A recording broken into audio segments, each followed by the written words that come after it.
Okay, hai. Assalamualaikum. Hari ini saya nak memberi ceramah tentang tajuk larangan mempersendakan agama. Dalam tajuk larangan mempersendakan agama tingkatan 4 KSSM, buku teks pendidikan Islam, ada beberapa contoh larangan mempersendakan agama. Salah satunya menyanjung perbuatan maksiat. Sebelum saya meneruskan ceramah ni, saya akan membacakan maksud surah Al-An'am yang terdapat dalam tajuk larangan mempersendakan agama. Okey, bismillahirrahmanirrahim. Ini adalah maksud bagi surah Al-An'am ayat 70. Anda boleh baca surah ni dalam buku teks ataupun di media sosial Google Chrome. Okey.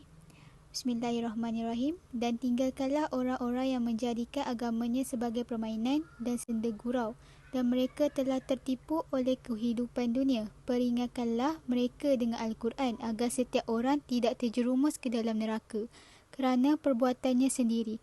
Tidak ada baginya pelindung dan pemberi syafaat pertolongan selain Allah, dan jika dia hendak menebus dengan segala macam tebusan apapun, niscaya tidak akan diterima. Mereka itulah orang-orang yang dijerumuskan ke dalam neraka disebabkan perbuatan mereka sendiri. Mereka mendapat minuman dan air yang mendidih dan azab yang pedih disebabkan kekafiran mereka dahulu.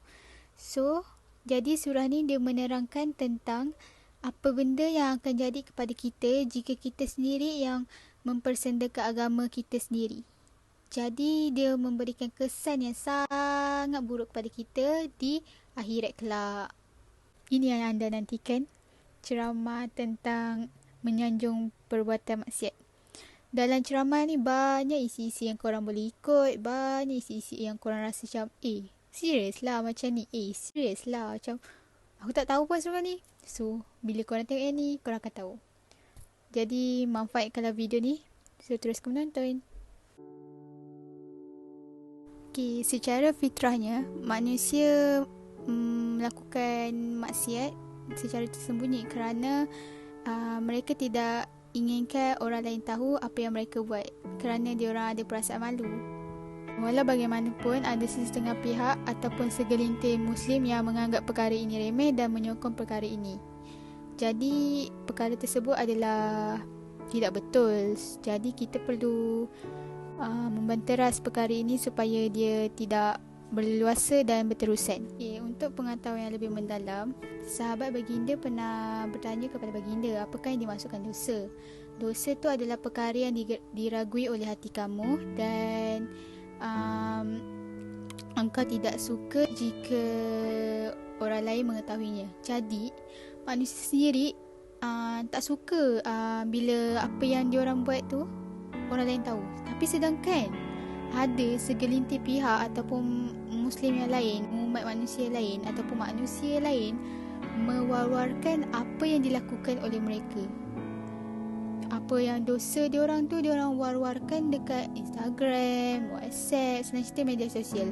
Ibarat macam tak ada sikap malu. Sedangkan kita ni, setiap manusia disuruh untuk ada sifat malu tu dalam diri. Mana rasa sifat malu anda? Maksud war-warkan ni macam, okay, ni contohnya ada seseorang individu melakukan dosa seperti berzina. Kemudian ketika berzina tu mereka merakam video berzina tu, kemudian salah seorang individu tak pun kedua-dua individu yang melakukan zina tersebut memuat naik video tersebut ke laman Instagram ataupun media sosial lain. So ini telah menimbulkan masalah yang besar kerana mereka sendiri membuka aib mereka. Sedangkan kita sebagai dalam fitrah, manusia malu untuk menunjukkan dosa yang mereka buat. Tapi inilah segelintir manusia yang tak ada sifat malu ya. Apabila jadi macam ni, so timbullah lagi satu masalah bila pengguna media sosial lain dapat melihat video tersebut dan dia pun dapat dosa. Tak terkecuali bila kita dapat tahu benda tu tak elok, kita terus scroll yang lain kerana kita nak elakkan daripada hati kita rosak, otak kita kotor. So kita sebagai umat Islam, kita kena adalah tanggungjawab kita sendiri. Jaga hati, jaga fikiran, jangan rosakkan mata, jaga mata. Okay. Orang yang berani mempamerkan atau menzahirkan perbuatan maksiat ni, orang tu telah diselubungi oleh pemikiran yang mengelirukan. Maksudnya macam dia keliru. Betul ke aku post ni? Betul ke? Dosa tak? Aku post je, bukan aku punya. Okay, no. Benda tu kira kita dah menzahirkan benda tu, kira macam benda tu salah, tapi kita still nak post sebab nak nampak benda tu macam wah, macam yelah, kita nak attention. Yelah, bila kita dah post mesti macam betul ke ni, means dia nak populariti, sedangkan dia tak tahu benda tu dah salah. So maksudnya hati dia telah hitam, dia tak fikir pun benda yang akan terjadi. Dia dah timbulkan fitnah, dia dah buka aib orang tu, sedangkan bukan dia. Orang yang berbangga dengan dosa ni, dia telah menunjukkan bahawa diri dia tu memang macam dah tak beriman lah. Kerana dosa sendiri dia orang sanggup mempamerkan, ataupun dosa orang lain dia orang sanggup share. So dia telah menimbulkan kemarahan dan kebencian Allah. So Allah akan benci, murka dengan perbuatan yang dilakukan oleh individu yang buat macam tu. So untuk elakkan dia, kita kena jauhkan diri kita daripada melakukan benda macam tu. Kepada sesiapa yang melakukan dosa dan dia menceritakan dosa dia tu kepada orang lain, Allah akan marah. Kerana Allah sendiri tutup aib dia, sedangkan dia sendiri buka aib dia. Senang cerita macam ni, Allah dah tutup aib kau, tapi kau sendiri buka aib kau. Maksudnya kau yang cari masalah. So nanti lepas ni Allah takkan tutup lagi aib kau. Biarlah dosa kita sendiri yang tahu. Biarlah dosa kita sendiri yang kita tanggung. Kita jangan babik ke orang lain, kita jangan cerita ke orang lain. Kerana dosa tu kita punya sendiri. And aib tu pandai-pandai kita jaga.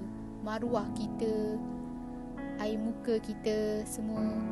Okay. Allah dah jaga aib kita elok, jadi kita kenalah rasa bertanggungjawab untuk jaga aib kita sendiri. Perbuatan mereka yang mereka buat macam menunjuk perkara maksiat yang dilakukan dekat orang ramai tu, ataupun menceritakan, Allah telah mencabut perasaan malu dari diri diorang. So diorang rasa macam tak ada sifat malu nak buka aib mereka sendiri. Jadi benda tu dia macam dah automatik kau dah tak ada sifat malu. Kau dah macam benda ni chill lah, kita ada masa lagi nak hidup, so enjoy yourself. No, tak. Kita hidup tujuan kat bumi ni untuk beribadah. Jadi tak ada istilah enjoy. No, nak enjoy, tapi jangan sampai lari dari akidah Islam. Means sampai kau nak ambil arak, nak buat perkara-perkara bodoh, perkara-perkara maksiat. Benda banyak lagi korang boleh buat. Nak happy ada batasnya. Orang yang berbangga dan menganggap perkara maksiat yang dilakukan depan orang ramai, ataupun dia menyebar perkara yang dilakukan maksiat tu, dia bangga dengan benda tu bermaksud tu adalah petunjuk manusia akhir zaman. Sebab kebanyakan manusia sekarang ibarat macam dia orang macam let lah, chill lah. Benda manusia, benda orang dekat barat-barat tu semua let je, pakai seksi-seksi, tunjuk apa yang dia orang buat, minum arak apa semua. Kita Islam buat cara Islam, kita dengan dia lain. So apa korang motif nak ikut dia orang? Kalau dia orang masuk ke neraka, korang pun nak juga ke? Kita ni Allah dah sediakan syurga untuk kita, dah janjikan syurga, tapi kepada yang beriman, yang jaga diri elok-elok, yang tak terlibat dengan maksiat. Ataupun if korang buat maksiat sekalipun, korang boleh bertaubat, tapi lepas bertaubat tu jangan ulang maksiat tersebut. Okay, ada maklumat tambahan ni untuk pengetahuan korang, pengetahuan anda semua. Okay. Rasulullah SAW bersabda, akan terjadi pada umat akhir zaman ini 3 perkara, iaitu gunung merekah dan gunung meletus dan bumi merekah. Yang kedua mas, iaitu kutukan dan berubahnya wajah insan, dan berlemparan batu. Lepas tu Sayyidatina Aisyah bertanya kepada baginda, wahai Rasulullah, apakah kami semua akan hancur terkena bala bencana tersebut? Sedangkan dalam kalangan kami terdapat orang-orang yang soleh. Baginda pun menjawab, ya, apabila zahir perkara keji. Maksudnya macam, ya, kalau dalam kalangan tu terdapat orang-orang yang menzahirkan perkara keji, perbuatan maksiat. Jadi kita ni sebagai manusia Tak kisahlah buat dosa tu ke tak, buat dosa ke tak buat dosa ke, kita kena nasihat orang.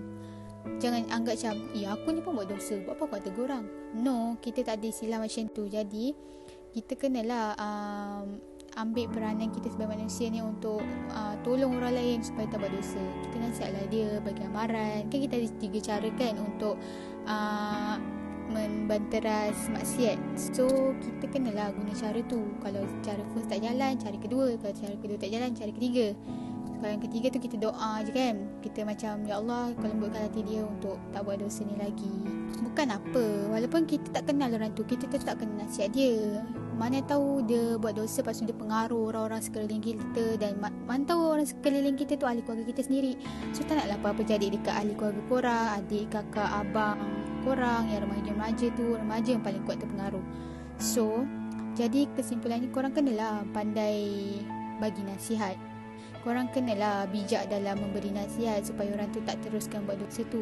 Nasihat, teguran, bukan makian, kecaman. Okay? Kita kena bijak dalam berkata-kata.